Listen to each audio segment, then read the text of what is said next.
रत्नागिरी जिल्ह्यातल्या साई रिसॉर्ट प्रकरणावरनं माजी मंत्री अनिल परब आणि माजी पर्यावरण मंत्री रामदास कदम यांच्यातला वाद सर्वश्रुतच आहे। पण याच प्रकरणाला आता राष्ट्रवादी काँग्रेसचे माजी आमदार त्यांच्या आरोपांमुळे वळण मिळालंय। अनिल परब यांच्यावर सूड उगवण्यासाठी रामदास कदमांनी सख्या भावाविरोधात तक्रार केल्याचा आरोप संजय कदम यांनी केल्यानं आता एकच खळबळ माजली आहे। वादग्रस्त दापोलीतील साई रिसॉर्ट प्रकरणी माजी मंत्री आणि शिंदे गटाचे नेते रामदास कदम यांचे सख्खे भाऊ सदानंद कदमही चौकशीच्या फेऱ्यात अडकलेत। सदानंद कदम यांची मंगळवारी पोलिसांनी तब्बल 4 तास चौकशी केली। माजी मंत्री अनिल परब यांच्यासह उद्योजक सदानंद कदम यांच्यावरही दापोली पोलीस ठाण्यामध्ये गुन्हा दाखल झाला होता।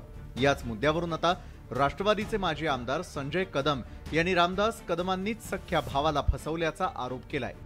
ज्याचं स्वतःच्या सख्या भावाचं चांगलं बघत नाही, आम्हाला या सगळ्या नोटीस द्यायचं काम की मी माझा उद्धव बाळासाहेब ठाकरे या गटामध्ये शिवसेना पक्षप्रमुख उद्धवजींच्या नेतृत्वाखाली खेडमध्ये फार मोठी जंगी सभा घेऊन त्याच्यामध्ये मी तो पक्ष प्रवेश करणार आहे आणि म्हणून आम्हाला हे धमकवण्याचं, आमच्यामध्ये कार्यकर्त्यांचे संभ्रम निर्माण करायचं। माजी मंत्री अनिल परब रामदास कदम यांचे सख्खे लहान बंधू सदानंद कदम हे व्यावसायिक पार्टनर आहेत। मुरुड समुद्र किनाऱ्यावरील साई रिसॉर्ट 2017 मध्ये अनिल परब यांच्याकडून सदानंद कदम यांनी विकत घेतलं होतं। 2019ला सदानंद कदम आणि अनिल परब यांच्या साई रिसॉर्टचे खरेदीखत झालं। तेव्हापासून या रिसॉर्टची मालकी सदानंद कदम यांच्याच नावे आहे। मालक म्हणून त्यांनी ग्रामपंचायतीला टॅक्सही भरलाय।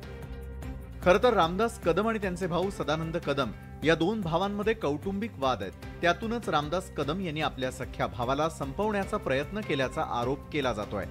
जो सख्या भावाचा होऊ शकत नाही तो जनतेचा काय होणार, असा टोला संजय कदमांनी लगावलाय। आपण जेव्हा दुसऱ्याकडे एक बोट दाखवतो तेव्हा 4 बोट आपल्याकडे असतात। रामदास कदम हे सगळ्या पापात बुडलेला रामदास कदम असंख्य तरुणांना, तिथले माजी सरपंच असतील, तिथले कार्यकर्ते असतील, ते सदानंद कदम यांनी व्यवसाय दिलेला आहे। त्यांच्यावरती त्यांची कुटुंब आहे। रामदास कदम फक्त भाषण करत राहिले। पण केवळ अनिल परबांचं नाव या साई रिसॉर्टशी जोडलं गेल्यानं माजी खासदार किरीट सोमय्या यांनी वेगवेगळ्या यंत्रणेकडे तक्रारी करत टार्गेट करण्याचा प्रयत्न केला। पण किरीट सोमय्या यांच्या पाठीमागचा खरा सूत्रधार रामदास कदम असल्याचे आरोप वेळोवेळी करण्यात आले आहेत। त्यानंतर आता संजय कदमांच्या आरोपांमुळे रत्नागिरी जिल्ह्यातील राजकारण तापण्याची शक्यता आहे। खेडहून चंद्रकांत बनकरसह शिवाजी गोरे, न्यूज 18 लोकमत, दापोली।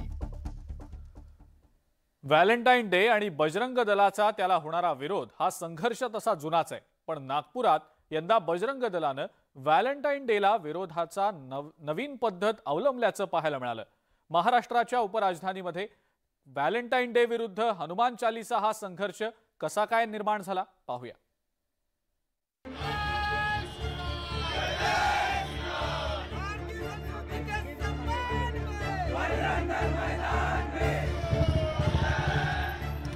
महाराष्ट्राच्या राजकारणात महाविकास आघाडी सरकारच्या काळात हनुमान चालीसा पठणाचा ट्रेंड पाहायला मिळाला होता।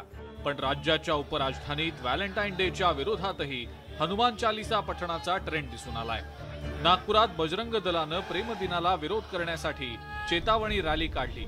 या रॅलीची सुरुवातच मंदिरात हनुमान चालीसा पठण करून झाली। त्यामुळे दरवर्षी प्रेमी युगुलांना मारहाण करणाऱ्या बजरंग दलाच्या कार्यकर्त्यांनी यंदा शांततेत टेडी बेअर पेटवून निषेध व्यक्त केल्याचं दिसलं। आमची संस्कृती, सभ्यता, परंपरा याचं रक्षण केलं पाहिजे। आज पुलगावाचे जे शहीद आहेत त्यांना श्रद्धांजली देण्याचा दिवस आहे। युवकांनी या दिशेने आपली वाटचाल करावी ही विनंती। हिंदुत्ववादी संघटनांकडून अनेकदा प्रेमदिनाच्या उत्साहावर विरजण टाकलं जात होतं। पण यंदा बजरंग दलाचे कार्यकर्ते हनुमान चालीसा पठणाद्वारे निषेध नोंदवतायत। त्यामुळे प्रेमी युगुलांना सुद्धा दिलासा मिळालाय। यावेळेस शांततेने रॅली निघाली आणि हनुमानजी चालीसाचं त्यांनी पठण केलं आहे। मे बी हनुमानजींनी त्यांना बुद्धी दिली की प्रेमाचं काय असतं काय नाही हे त्यांना कळालं असेल। पण त्यांनी दुसऱ्यांच्या निजी प्रकरणात त्यांनी दखल नाही द्यावी असं मला वाटते। हर वर्षी ते लोक विरोध करतात, बट हे सगळ्या पर्सन्सचा जे पण राहतात त्यांचा वैयक्तिक प्रश्न आहे। तर हे जे बजरंग दल विरोध करतात मला कळतच नाही ते का बरं करतात। बजरंगबली हनुमानाला संकट मोचक म्हणून ओळखलं जातं। नागपुरात व्हॅलेंटाईन डेच्या निमित्तानं त्याचाच प्रत्यय आला। हनुमान चालिसा पठणामुळे बजरंग दलाच्या कार्यकर्त्यांचा निषेधही नोंदवला गेला आणि प्रेमी युगुलांना कुठल्या बजरंग दलाच्या विरोधाशिवाय व्हॅलेंटाईन डे सुद्धा साजरा करता आला। व्हिडिओ जर्नलिस्ट प्रशांत मोहितेसह उदय तिमांडे, न्यूज 18 लोकमत, नागपूर।